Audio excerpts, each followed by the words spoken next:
Good morning, brethren, and welcome to our bi-weekly program entitled The Word in a Glimpse, which is broadcast live on Facebook every Monday and every Wednesday at 8 a.m. West Africa time, which is 7 a.m. GMT. Today is Wednesday, the 27th of September, 2023, and our topic is the continuation of the topic that we started since last Monday.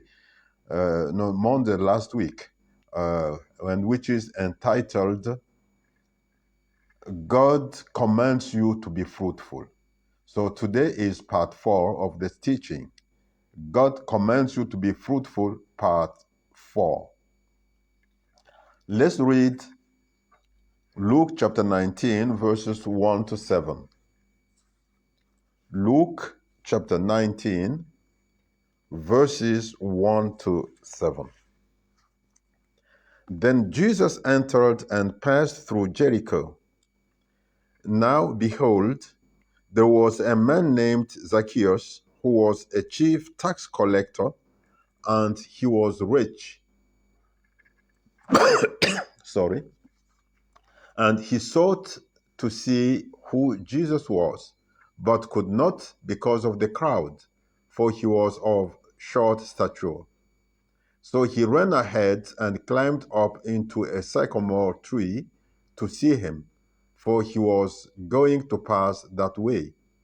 And when Jesus came to the place, he looked up and saw him, and said to him, Zacchaeus, make haste and come down, for today I must stay at your house.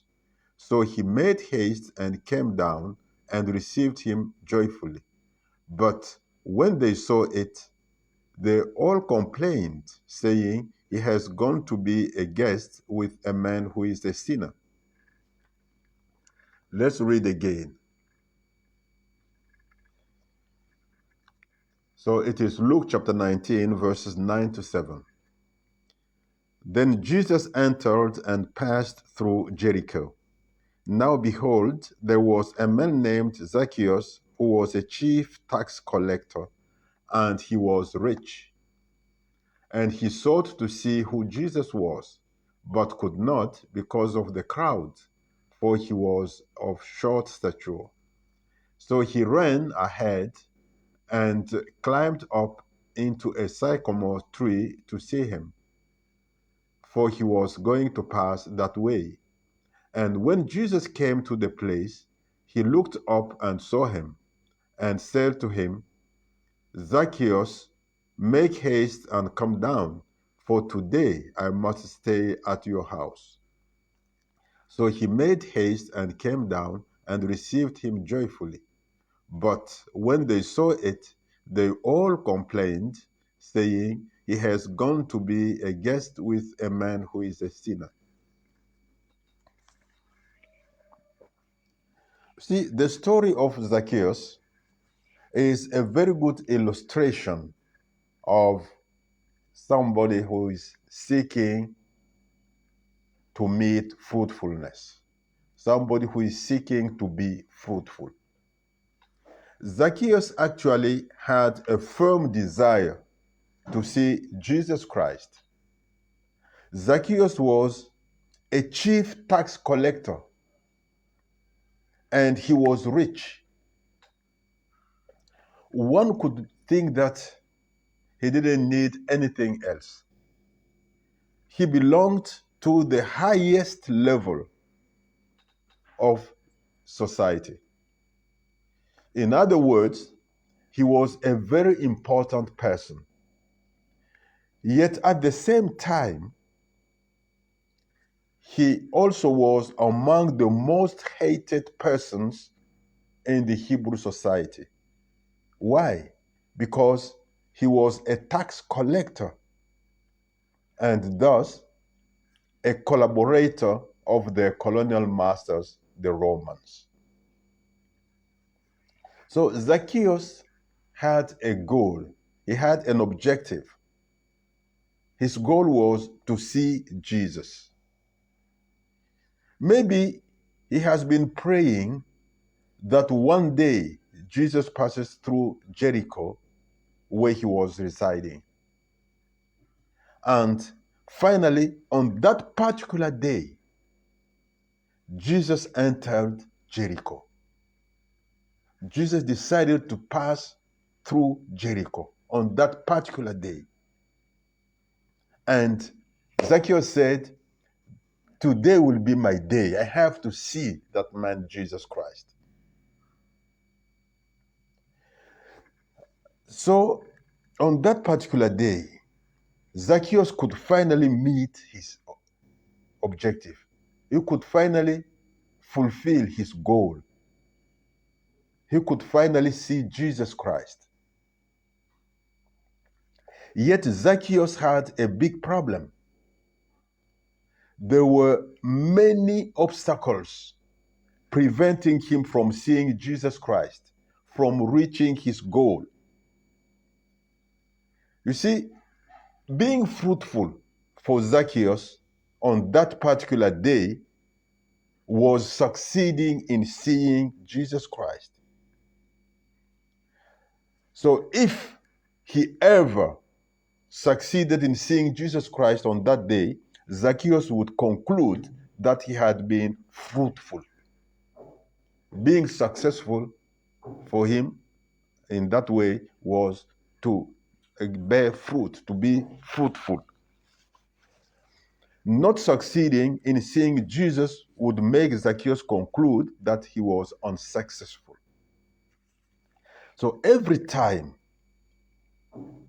that you rise to pursue or to seek fruitfulness, there will always be sets of problems that will rise to prevent you from being fruitful.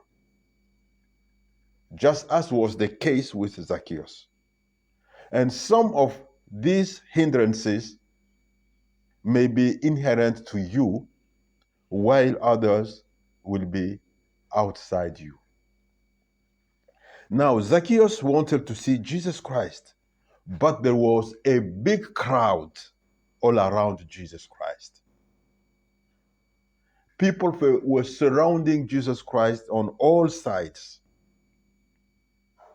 And Zacchaeus was short. He wasn't tall to see Jesus Christ on top of the shoulders of people. He was short. So he couldn't see Jesus Christ through the crowd. And there was no way for him to reach his goal of seeing Jesus Christ. One may think that he would accept that fate and fail,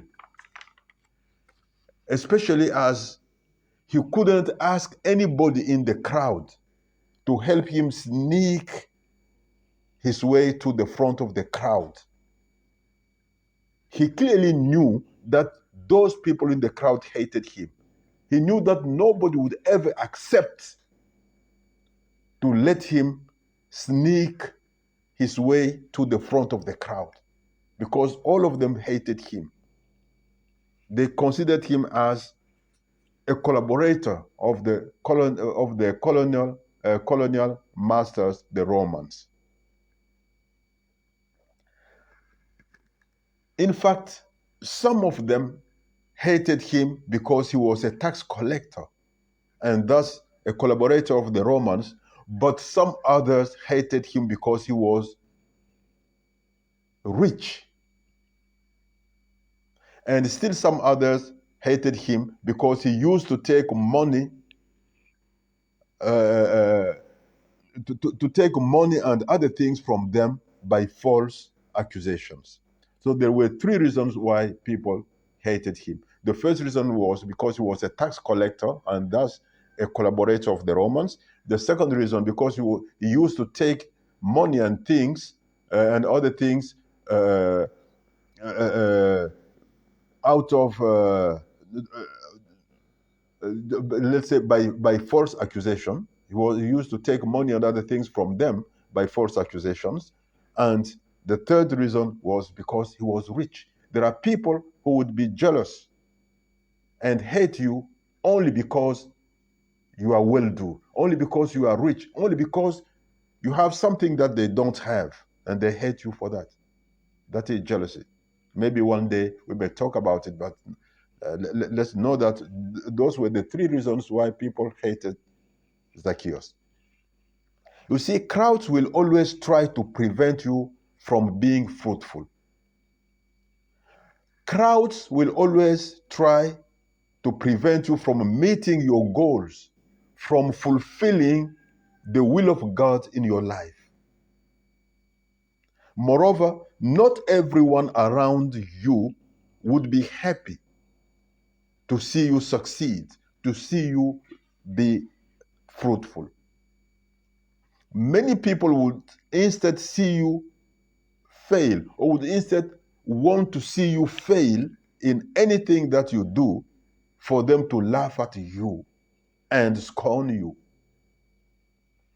Many people would hate you even for no evident reason at all. And some will hate you out of jealousy. Many obstacles will always try to hinder us from being fruitful. But we must refuse to give up. Zacchaeus didn't give up. Zacchaeus actually wanted to see Jesus Christ. That was his deepest desire. So Zacchaeus spotted a tree, a sycamore tree, by which Jesus would necessarily be passing. So Zacchaeus ran to that sycamore tree and he climbed up into it. In that way, he was certain that he would see Jesus when Jesus passes by that sycamore tree. There is always a solution to any problem that may arise against you. If you actually seek to be fruitful and you encounter problems on the way, know that there will always be a solution to any problem that you encounter, to any problem that arises against you. So with every problem, with every hindrance, there is always a way out. Always. God always provides a way out for every problem. If you are humble enough, God will show you that way out. You see, Zacchaeus was humble. I don't know whether he used to be humble in his life, but on that particular day, he was humble. He didn't consider his rank as the chief tax collector. He didn't consider his condition as a rich man. He didn't wonder what people would think of him if he ever ran. Yet he just ran to a sycamore tree and he climbed up into that tree. He was not concerned with what people would think about it. People could laugh at him. People could scorn him while he was running or while he was climbing up into that tree. That was not his problem.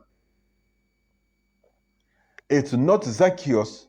Let us also say that it's not Zacchaeus who planted that sycamore tree.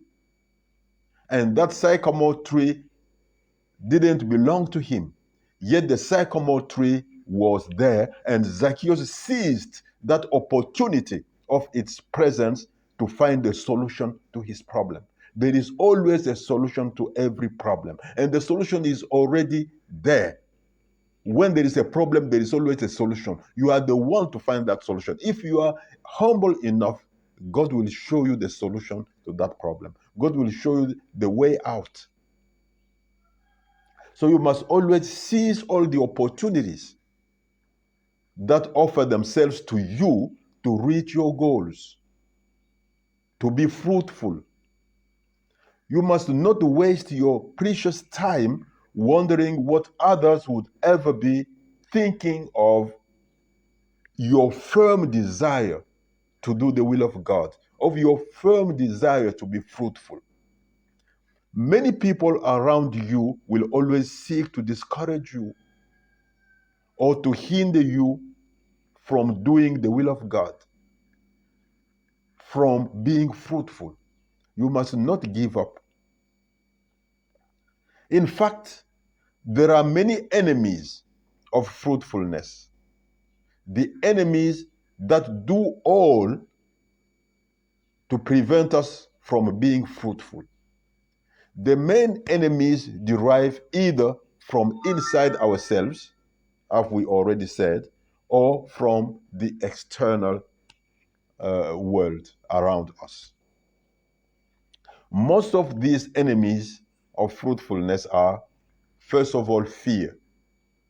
Fear prevents you from moving forward, from doing anything, from taking action. So fear is an enemy to fruitfulness. A bad image of yourself. If you have a bad image of yourself, you will not do anything toward fruitfulness. If Zacchaeus had a bad image of himself, he wouldn't try to see Jesus Christ. You see, people considered him as a sinner, but he himself considered himself as somebody who needed to see Jesus Christ, who had the need of Jesus Christ. The third enemy is absence of goals. If you don't have any goal in your life, you cannot do anything. You cannot be fruitful at all. You have to set goals for you to be fruitful. So absence of goals is an enemy. The spirit of discouragement. So if any obstacle arises, you are discouraged. The spirit of discouragement is also an enemy to fruitfulness. Adverse environment. Your environment, the crowd around you may be your enemy. Your environment, the environment in which you are living can be an adverse environment, and that is an enemy. Lack of motivation.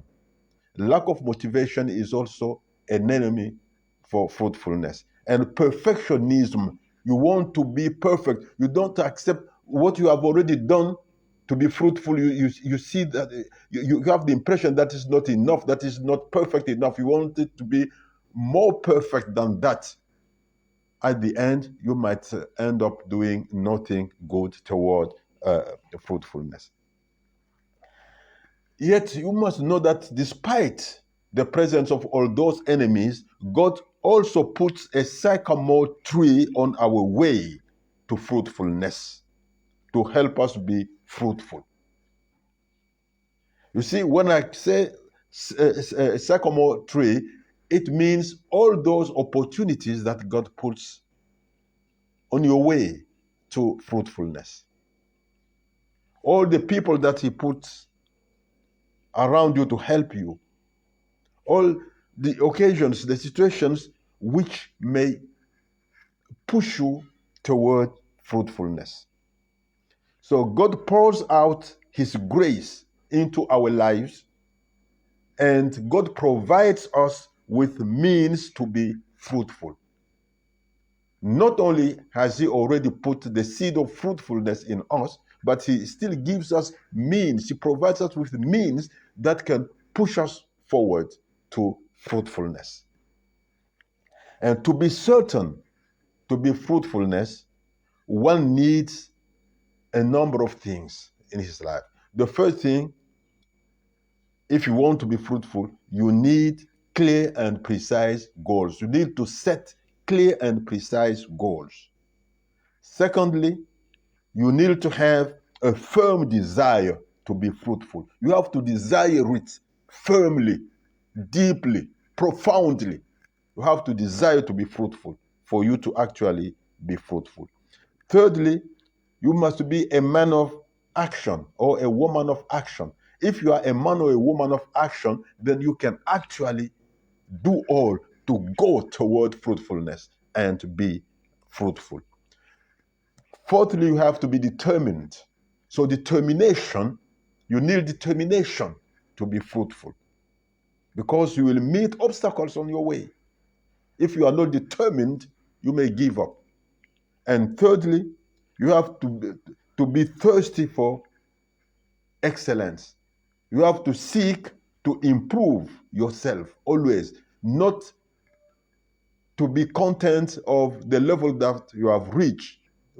You have to try to go always forward, always a step forward at every time. That will help you be fruitful. Dear brethren, God bless you abundantly beyond all your expectations. And remember, God commands you to be fruitful. God commands you to be fruitful. So, my brethren, please be fruitful.